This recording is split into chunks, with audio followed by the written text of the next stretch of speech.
Having discussed the framework for selecting appropriate technologies to facilitate teaching learning process, it is important that we familiarize ourselves with some basic tools and platforms which can be used for classroom instructions. Hi everyone, welcome to lesson 2 for the week. Here, we are going to look at some tools and platforms like learning management systems, digital storytelling, digital textbooks, blogs and wikis, and e-portfolios. All these resources can be integrated on the learning management system to support teaching and learning. So, let's go on to examine these tools and platforms within the context of teaching and learning. Now, let us quickly look at these technological platforms and tools that you can use to support teaching and learning. And we are going to start with the learning management system. So a learning management system is an integrated software application to deliver content and resources online. So the instructional content can be delivered regardless of distance, regardless of time between you and your learners. You can deliver your instructional content using the learning management system. It provides interaction. Basically, the essence of learning management system is to provide interaction and collaboration between you and your learner. Then the learning management system also allows you to manage course and improve administrative functions. Like if you want to register your students, you want to assess them, you want to monitor their progress, everything can be done on the learning management system. So it's a veritable tool for you to engage your learners and facilitate teaching learning process. Now we have different types of learning management system. There are several large commercial vendors. Now these vendors, they require you to pay some amount which is proprietary based or commercial based learning management system, including Blackboard, Desire to Learn, and others. You can see them here. You can see the percentage of usage of Blackboard across the world, 74%. That's huge. You can see Moodle, you can see Desire to Learn, you can see Canvas. All these are learning management systems. However, there are other fully functional open source alternatives such as Moodle and Canvas. I know you've been told a lot of things about Moodle and how you can use Moodle, how you can customize Moodle to engage your learners. There are also web-based classroom management systems like Google Classroom. So if you have a Google account, you are entitled to a Google Classroom. You can open a Google Classroom account. It's web-based. Then you can use the platform to engage your learners as well. Now, there are two main types of learning management systems. We have proprietary and open source. When we say something is open source, we say a software is open source, that means the source code is available publicly and users can modify the content to suit their need. We say it is open source. If it is proprietary, that means you need to pay some amount before you are able to access this kind of platform. However, we need to realize that the technical resources must be available and dedicated to building and maintaining the open source learning management system. I rightly mentioned now that the open source, you don't need to pay. The source code is publicly available.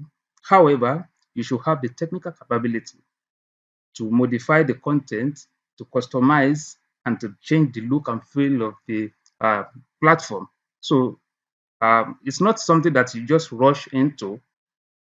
In most cases, the licensing fee paid for proprietary learning management systems comes with the technical support and expertise required for the successful running of a course. Now, the next tool we are going to consider is web conferencing tools. Okay, these are the tools that we use for interaction between the presenter and a lot of participants. If you need to deliver your content to large number of participants at a time, then you use what we call web conferencing. It allows you to interact with large number of participants online in form of webcast or webinar. And web conferencing tools are usually highly multimodal.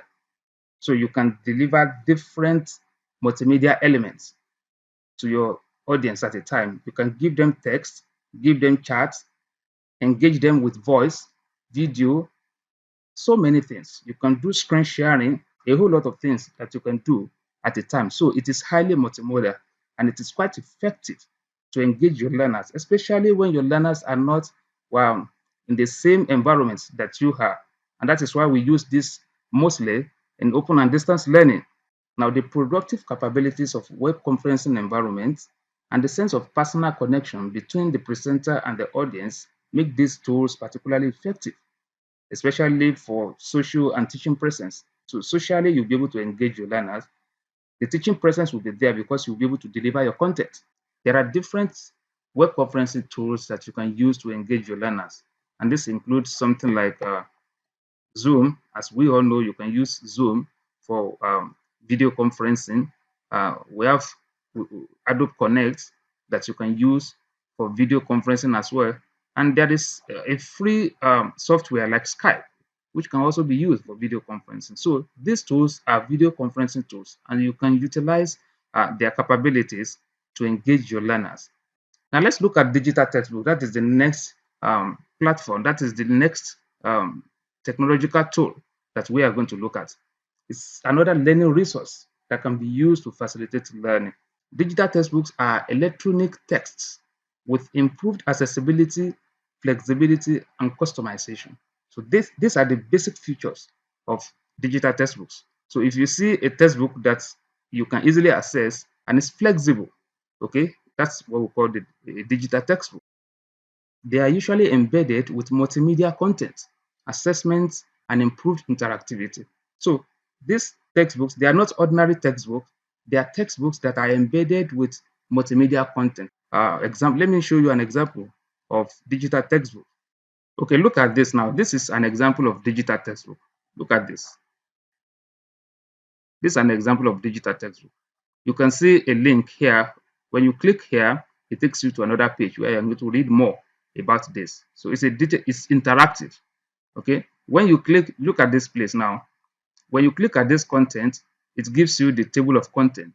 And you don't need to go through the entire material before you get to where you are going. You can easily select what exactly you want to read here.